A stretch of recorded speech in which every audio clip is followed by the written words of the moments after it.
안녕하세요. 책 읽어주는 남자 채널 북스입니다. 오늘 소개드릴 책은 소중한 사람을 소중하게 대하는 법이라는 책이고요. 윌리엄 V. 피치가 지었고 지식 노마드 출판입니다. 현대사회를 살다 보면은 굉장히 복잡한 기계나 전자장치 같은 것들을 사용할 일들이 많이 있죠. 근데 그런 경우라도 사용 설명서가 있다고 하면은 아마 대부분의 기능을 사용할 수 있을 겁니다. 네, 굉장히 어렵지 않게 사용할 수 있는 경우가 대부분이고요. 어떤 어려운 기능이 좀 있다라고 하더라도 차근차근 설명서를 보면서 따라가다 보면은 대부분은 해결을 할 수 있게 마련이죠. 그런데 그게 전자 제품이 아니라 인간관계다. 그러면 어떨까요? 네, 훨씬 더 복잡하죠, 사실. 인간관계라는 거는 전자 제품하고는 비교할 수 없을 정도로 복잡하죠. 훨씬 더 복잡하고 미묘한 것들이 있죠. 근데 만약에 인간관계에도 사용 설명서가 있어서 이 어려운 인간관계를 조금 더 효율적으로 할 수 있다. 그러면 얼마나 좋을까요? 이 책이 아마 그런 책이라고 생각이 됩니다. 일종의 인간관계 사용 설명서다. 라고 스스로를 설명하고 있습니다. 그 핵심은 의외로 간단하더라고요. 인간이라는 존재의 본성을 이해하면 되는 것이다. 네, 이렇게 메시지를 주고 있습니다. 나와 상대의 보편적인 특성을 이해하는 것만으로도 관계가 좋아질 것이다. 이렇게 이야기하는 책입니다. 이렇게 복잡 미묘한 인간 관계상의 문제를 해결하는 핵심으로 딱 2가지 단계로 정리를 하고 있어요. 그 중에 첫 번째 단계가 바로 반사하기라는 단계인데요. 그 사람 사이의 인간관계에서 반사한다라는 행위는 이렇게 정의를 하고 있네요. 상대방의 말을 귀 기울여 들은 다음 들은 내용이 맞는지 상대에게 확인하고 공유하는 것이다. 이렇게 이야기를 하고 있습니다.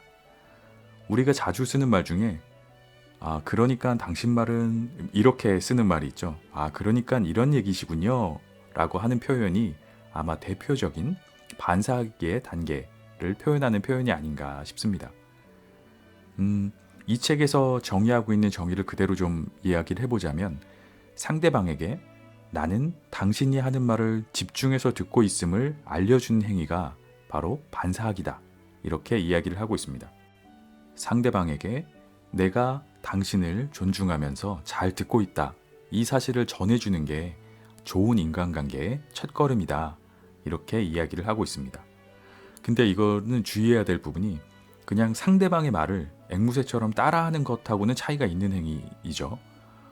상대방의 감정을 이해하려고 노력하고 확인하는 적극적인 행동입니다. 그냥 상대방의 말을 다시 한번 따라하는 것하고는 다르고요. 그거는 분명히 상대도 느끼게 될 거예요. 그래서 상대방이 말하는 내용을 신뢰하고 경청하고 있고 그리고 그걸 다시 한번 명료하게 정리해서 피드백을 주는 행위. 네, 이런 행위만으로도 상대방과의 관계가 아주 급속도로 좋아질 수 있다. 네, 이런 이야기입니다.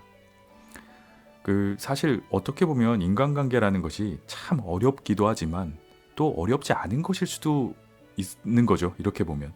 그냥 좀 잘 들어주기만 해도 좋은 관계를 유지할 수가 있는 건데 근데 오늘날의 많은 사람들이 이 부분에서 힘들어 하시는 것 같아요. 저도 물론 마찬가지고요. 모두들 자신의 이야기만 하려고 하죠. 그리고 자기 입장을 좀 이해해달라고 이야기를 하고 다른 사람 이야기를 듣고 그 사람의 입장을 이해하려고 노력하지 않는 것이 바로 인간관계가 어려운 이유가 아닐까. 네, 그런 생각을 해봤습니다. 인간관계를 해결하는 2가지 단계 중에서 첫 번째 단계는 반사하기였고요. 2번째 단계는 보호하기라는 단계입니다.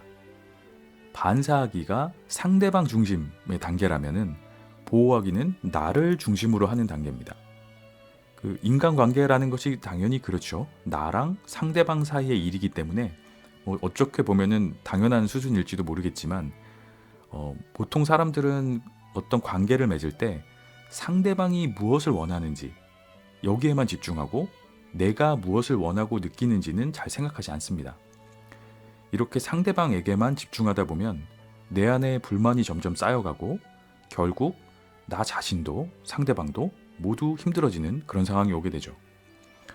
그래서 이 책의 정의에 의하면 보호하기는 나 자신의 감정을 돌보는 행위이자 스스로를 존중하는 행위이다. 그리고 또 나 자신이 되고자 하는 용기를 갖는 것이다. 다시 말해서 나 자신을 사랑하는 것이다.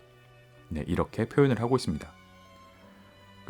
보통 일반적으로 사람들은 자신을 좀 덜 존중하고 다른 사람에 맞춰서 다른 사람을 존중하면서 사는 데 익숙해진 것 같아요. 눈치를 많이 보기도 하고 사실은.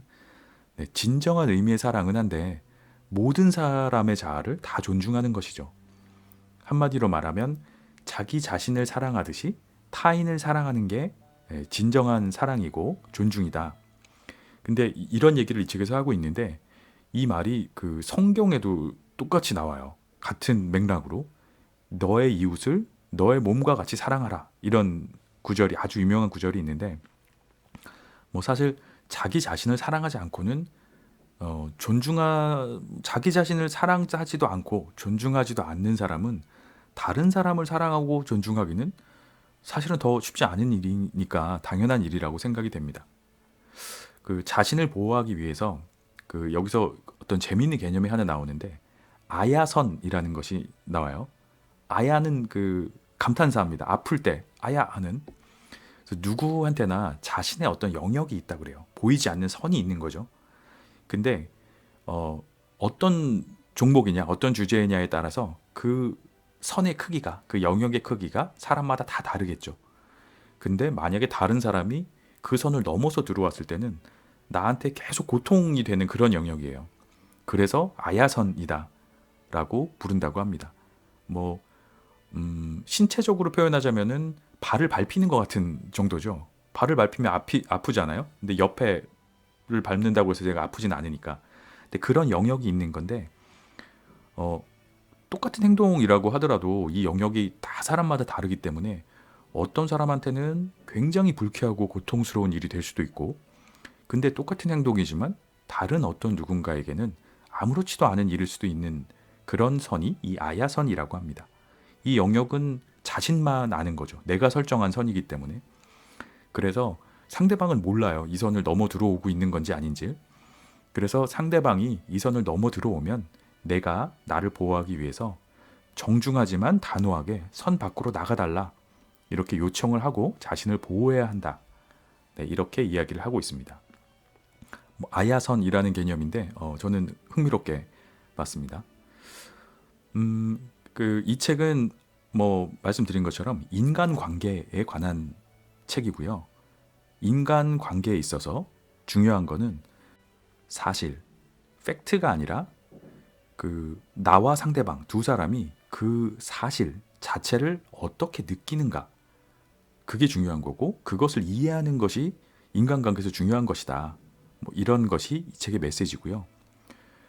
사람 관계에 있어서 잘잘못을 따지고 시비를 가리는 데 집중하면 상대방을 이길 수는 있을지는 모르죠. 거봐, 내가 맞지? 이렇게 될 수는 있어도 좋은 관계를 맺기는 힘들다. 이렇게 이야기를 하고 있고요.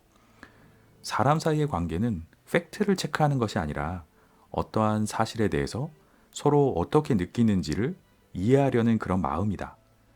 그리고 이런 이해와 공감은 관심을 가져야 상대방에게 생기는 것이다. 라고 이야기를 하고 있습니다.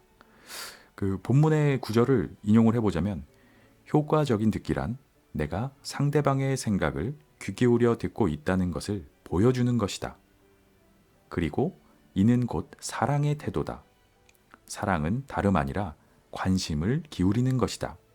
네, 이렇게 이야기를 하고 있습니다. 굉장히 공감 가는 이야기이기도 하고요.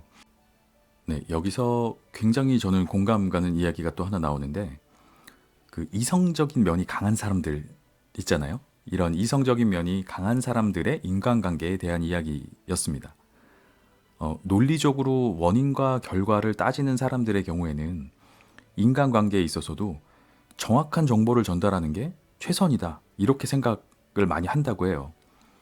근데 그런 사람들의 본인의 의도와는 다르게 이성적인 사람들이 자주 하는 말이 나는 단지 사실이 그렇다고 말하는 것뿐이야.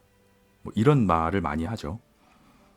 근데 이런 거는 정확한 정보를 전달해 주는 게 아니라 상대방한테 감정적인 결과를 가져온다라고 해요. 그 이성적인 사람의 의도는 그냥 사실을 정확하게 전달해 주려고 하는 거였겠지만, 그냥 뭐 감정을 빼고 하는 얘기겠지만, 듣는 사람 입장에서는 감정적인 결과를 불러온다라는 거죠. 대부분 이런 태도 때문에 상대방은 화가 나게 되는 거죠. 그럼 뭐 화를 나게 만들려고 한 건 물론 아니겠지만 화가 나는 일이다라는 겁니다. 그 정보를 효과적으로 전달하는 일은 어떤 단어를 사용하고 또 얼마나 논리적으로 말하느냐가 중요한 것이 아니라 상대방의 의견을 듣겠다는 열린 마음이 훨씬 더 효율적이다. 이렇게 이야기를 하고 있고요. 같은 사물이나 사실을 보더라도 보는 사람에 따라서 다 다르게 느껴지고 또 다른 생각이 드는 게 정상이다. 네, 이렇게 이야기를 하고 있습니다. 그 사물이나 사실에 어떤 의미를 부여하느냐에 따라서 보는 방식도 달라지는 거죠. 이 책에서 요거랑 관련해 가지고 어떤 들판의 비유라는 게 나오는데 이런 겁니다. 세 사람이 빈 들판을 바라보고 있다고 해보자. 근데 한 사람은 농부고 한 사람은 새로 산 야구방망이를 들고 있는 소년이고 또 한 사람은 건설업자입니다. 그럼 이 세 사람이 똑같이 서서 똑같은 빈 들판을 바라보고 있으면 각자 바라보는 들판의 모습이 같지 않을 거다라는 거죠. 자기 마음속에 원하는 거나 자기 입장이나 모든 게 다 틀리기 때문에 분명히 들판은 같은 모습이고 동일한 들판이죠. 하지만 다른 사람들이 보기에는 내가 보는 것과는 다른 느낌으로 또는 다른 모양으로 뭐 다른 정서로 보일 수가 있다. 그 사실을 받아들이는 것이 중요하다라는 겁니다. 내가 보기에는 분명히 저기는 농사짓기 딱 좋은 들판이구만. 무슨 소리 하는 거야? 이렇게 해버리면 더 이상 관계의 진전이 있을 수 없다라는 거죠. 내가 생각하는 사실을 다른 사람에게 강요하려고 하는 순간 인간관계는 더 발전하지 못하고 더 나아갈 수가 없다라는 겁니다. 그래서 내 태도를 고집하지 말고 바꾸려는 모험을 감행하는 것이 중요하다라고 합니다. 이렇게 자신을 조금 스스로 먼저 바꾸는 이런 시도는 자존감이 높은 사람이 아무래도 더 잘하기 마련입니다. 저는 이 책의 장점이라고 생각되는 것 중에 하나가 그 인간관계에 있어서 상대방한테 어떻게 맞추고 어떻게 좀 더 좋은 인상을 주고 뭐 이럴 것이냐에만 초점을 맞추는 게 아니라 상대방만큼이나 나 자신에게도 관심을 갖고 이해해야 좋은 인간관계를 형성할 수 있다. 이런 메시지를 주는 것 같아서 저는 좋았다고 생각하고요. 그 인간관계에 대해서 설명하는 많은 책들이 주로 어떤 인간관계의 스킬, 상대방한테 나를 어떻게 더 잘 이해시키고 더 스무스한 관계를 만들 수 있는지에 대한 이런 부분에 초점이 가 있다라고 한다면 이 책은 나 스스로에 대해서도 돌아보고 그리고 상대방을 바꾸려고 상대방에 맞추려고 하는 것보다 또 나 자신이 바뀌는 거에 대해서도 많은 부분을 할애하고 있는 것들이 저는 장점이라고 생각이 되고요. 그러면서도 보호하기라는 단계를 통해서 그렇다고 나 스스로도 너무 상처받고 고통스러우면 안 돼. 인간관계라는 건 나 스스로도 지켜야 돼. 라는 이런 포인트가 장점이자 매력이라고 생각이 되었습니다. 그래서 인간관계가 어렵죠. 굉장히 어렵습니다. 사실 너무 교과서를 만들기 힘든 과목인 것 같아요. 너무 다양하고 그래서 이 어려운 인간관계를 풀어나가시는데 어떤 좋은 사용 설명서가 될 수 있으리라고 생각을 하고 추천을 드립니다. 잠시 후에 이 책의 앞쪽 부분을 조금 낭독을 해드릴 거고요. 이 책을 통해서 복잡했던 그리고 좀 고통스러웠던 인간관계가 조금이라도 더 나아지시기를 기원합니다. 소중한 사람을 소중하게 대하는 법. 윌리엄 V. 피치지음. 지식 노마드. 들어가며 우리는 텔레비전이라는 복잡한 기계장치를 리모컨 하나로 자유롭게 다룬다.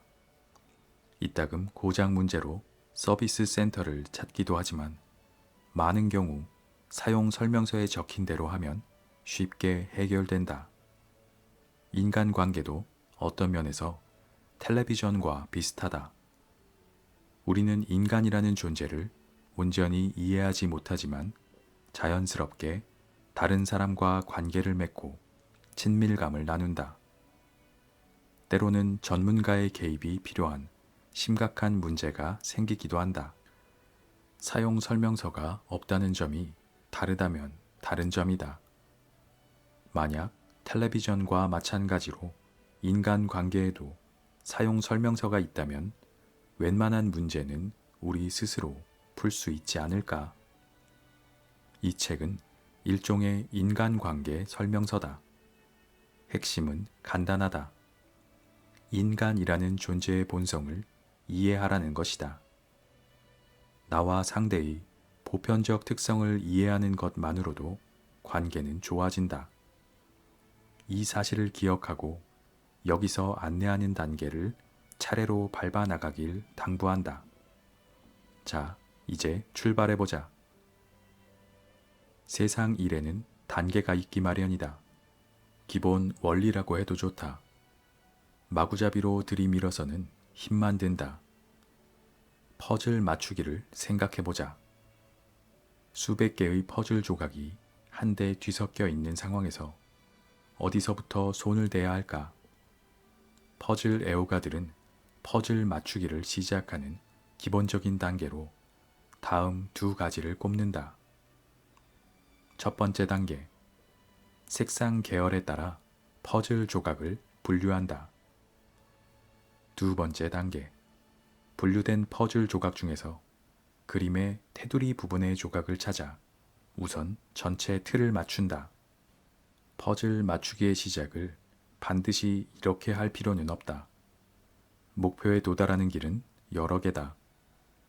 다만 이 두 단계는 퍼즐을 시작하는 효과적인 접근법 중 하나라고 할 수 있다. 인간관계도 일종의 퍼즐 맞추기다. 나와 상대방이라는 조각을 맞춰 하나의 아름다운 관계를 완성하는 것이다. 인간관계상의 문제를 해결하는 데도 역시 기본이 되는 두 단계가 있다. 이 두 단계는 우리가 다른 사람을 만날 때 관심을 쏟는 두 가지 감정 영역을 다룬다. 두 가지 감정 영역 중 하나는 나와 상대와의 관계에서 상대가 느끼는 감정에 관한 것이다. 다른 하나는 나와 상대와의 관계에서 내가 느끼는 감정에 관한 것이다. 앞으로 얘기할 두 단계가 인간관계 문제를 해결하는데 핵심적인 이유가 바로 여기에 있다. 사람 사이에 흐르는 두 가지 감정을 모두 다루기 때문이다. 따라서 두 단계를 확실히 이해한 뒤에 관계에 반복을 적용하면 많은 문제가 단순해지고 해법이 보이기 시작한다. 두 단계를 정의하면 각각 다음과 같다. 첫 번째 단계, 반사하기. 두 번째 단계, 보호하기.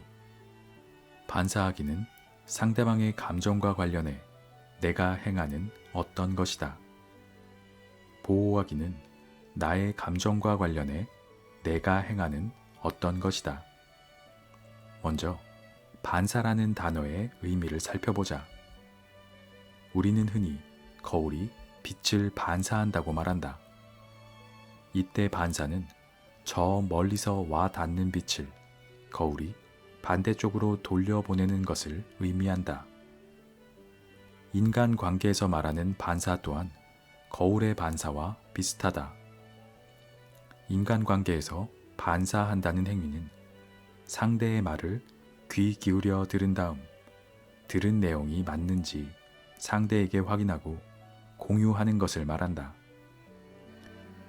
그러니까 당신 말은, 우리가 자주 쓰는 이 문구는 반사하기의 의미를 잘 보여준다. 즉 상대방에게 나는 당신이 하는 말을 집중해서 듣고 있음을 알려주는 행위가 바로 반사하기다.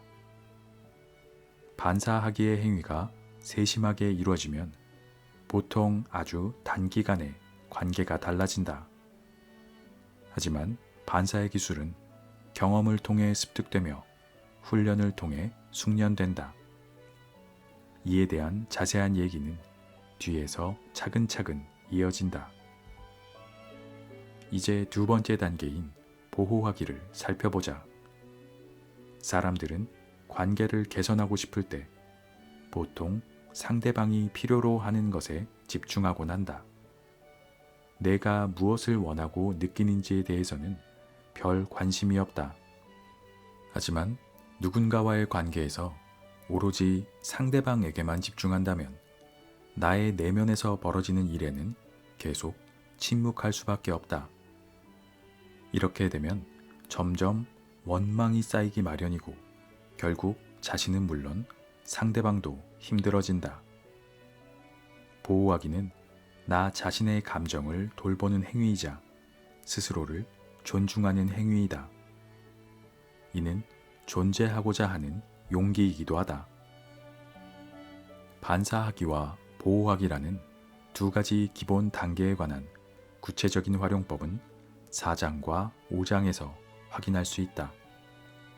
지금 당장 관계의 문제를 해결하고 싶은 마음에 바로 4장, 5장으로 건너뛰고 싶더라도 1장에서 3장에 걸쳐 전개되는 배경 지식을 먼저 읽은 다음 차례로 읽기를 당부한다.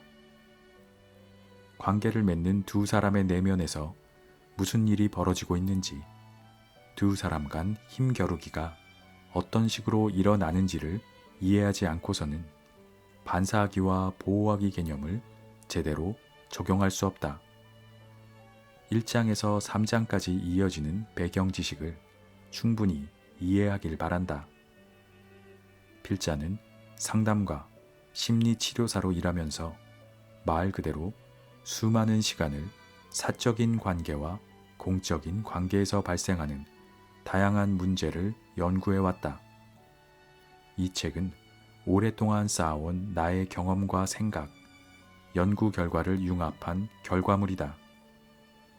이론적 서술만이 아니라 구체적인 해결책을 담고 있으므로 인간관계 일반에 도움이 되지만 특히 소중한 사람과의 관계를 다시 잊고 돈독히 하고 싶을 때 더욱 유용하다.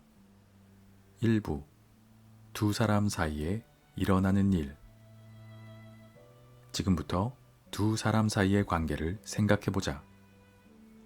둘 중 어느 한쪽이 모종의 힘을 갖고 있고 다른 한쪽은 그렇지 않을 때 어떤 문제가 생기는지 생각해보자. 사실 관계상 많은 문제가 힘이 얽힌 상황에서 생긴다.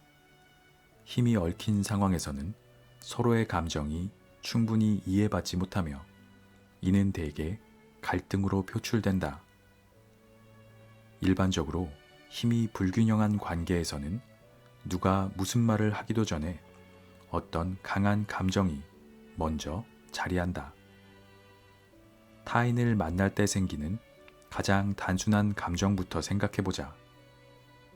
이 감정은 상대방이 어떤 사람인가에 달려있지만 이게 전부는 아니다. 상대방이 어떤 사람이라고 내가 생각하고 느끼느냐에 달려있기도 하다. 이렇게 누군가를 만날 때 생기는 감정은 두 가지의 영향을 받는다. 첫째, 상대방이 실제로 어떤 사람인가. 둘째, 내가 상대방을 어떤 사람이라고 생각하고 느끼는가. 우리가 인간관계에서 겪는 문제는 상대방이 실제로 어떤 사람인가에서 비롯됐다기보다는 우리가 보고 싶은 것만 보는 데서 비롯된 것이다. 우리가 그렇게 보는 습관이 들어서이다. 가령 once upon a time 위 표현에서 어딘가 이상한 점을 찾았는가? 다시 한번 영문을 보라. 집중해서 다시 보라. A가 2번 적힌 게 보이는가? 열의 9은 한 번에 오류를 잡아내지 못한다. 왜일까? 보고 싶은 것만 보는 습관 때문이다. 우리는 과거 경험을 바탕으로 이 문장에 의미를 부여하고 그 의미에 들어맞지 않는 것은 무시해버린다.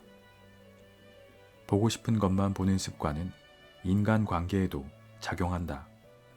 두 사람 각자가 자신만의 의미를 인간관계에 부여하고 그 의미에 맞지 않는 것은 무시해버린다. 이를 깨닫기 전까지 우리는 인간관계를 온전히 이해할 수 없다. 1장 전의와 힘겨루기. 우리는 만나는 사람들에게서 익숙한 유형을 찾으려고 하고 그런 익숙한 유형에서 기대하지 않은 특징이 보이면 무시해버리려는 경향이 있다.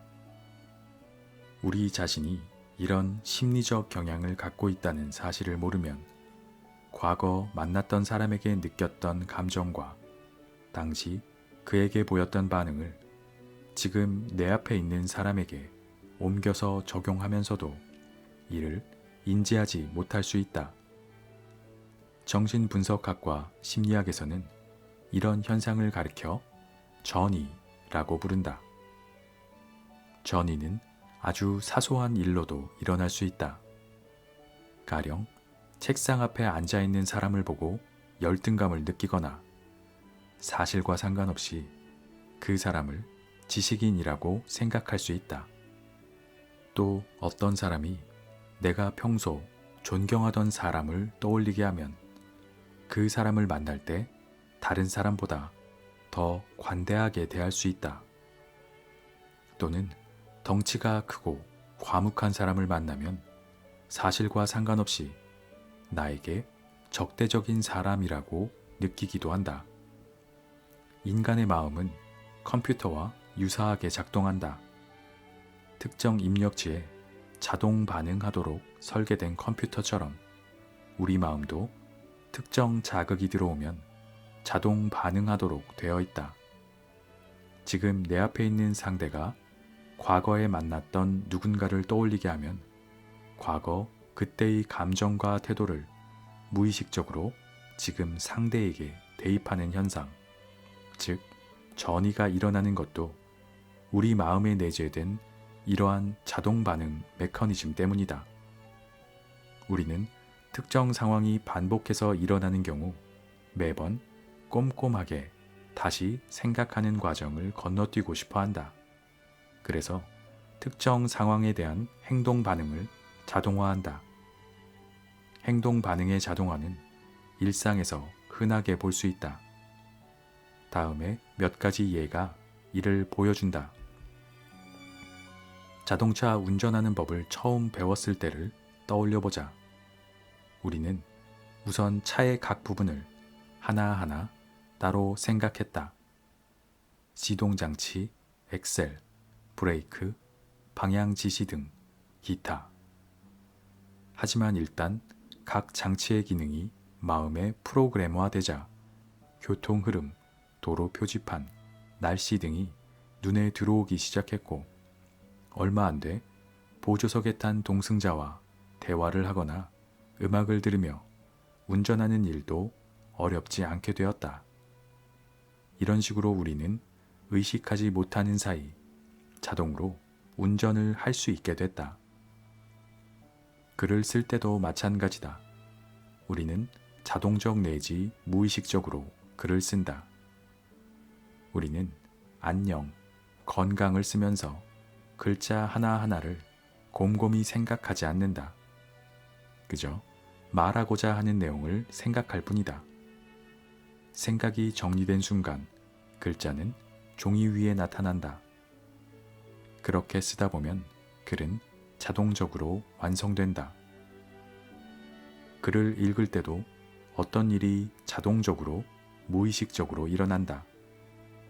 글 속 단어는 우리의 기억 속 어떤 생각을 자동적으로 불러온다. 특정 방식으로 반응하도록 우리 마음이 길들여졌기 때문이다. 먹을 때는 또 어떤가?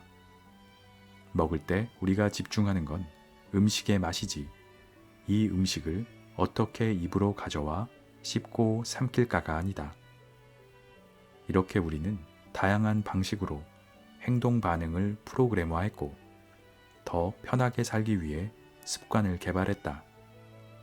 그 결과 이미 자동 반응화 시킨 것에 대해서는 더는 어떻게 반응해야 하는지 고민하지 않게 되었다. 오해하지 마시길. 우리의 무의식이 나쁜 것만은 아니다. 의식을 자유롭게 풀어놓아 다른 일을 할 수 있도록 기능하는 것이 바로 무의식이다. 그러나 이 무의식 때문에 인간관계에 문제가 생기는 것도 사실이다. 전이 현상이 무의식과 관련이 있기 때문이다. 우리는 특정 유형으로 보이는 사람에게 자동으로 일어나는 어린 시절의 반응을 전이한다. 자신이 그렇게 하고 있다는 사실도 깨닫지 못한 채, 즉 무의식적으로. 전이는 대개 힘을 가진 사람을 만나는 관계에서 일어난다. 힘을 가진 사람과의 만남은 자주 어린 시절의 감정을 불러온다. 여기서 말하는 어린 시절의 감정이란 허탈감, 무력한 느낌, 힘 있는 사람이 되고 싶은 바람 등을 말하며 이런 감정이 훗날 힘을 가진 사람을 만나면 다시금 되살아나는 것이다. 어린 시절 우리는 오랫동안 열등한 입장에 있었다. 나보다 더 힘세고 더 똑똑하고 더 많은 것을 갖고서 내 삶을 통제할 수 있는 사람 앞에 서야 했고 그들의 말을 들어야 했다. 점차 우리는 힘을 쥔 이 어른들을 상대하는 몇 가지 방책을 마련한다. 대들자, 가만히 있자, 아픈 척하자. 어른이 되어서도 우리는 힘 있는 사람 앞에 서면 어릴 때 통했던 방법으로 대응하려고 한다. 힘 있는 사람을 만나면서 나약함, 피곤함, 중압감을 느낄 경우 10중 8구 어린 시절의 반응을 전이하는 현상이 가장 거세게 일어난다. 전이 개념을 모르면 인간관계의 많은 문제가 의문으로 남는다. 나의 말에 상대가 왜 이렇게 반응하는지, 상대의 태도에 내가 왜 이런 감정을 보이는지 모르거나 오해할 수 있다.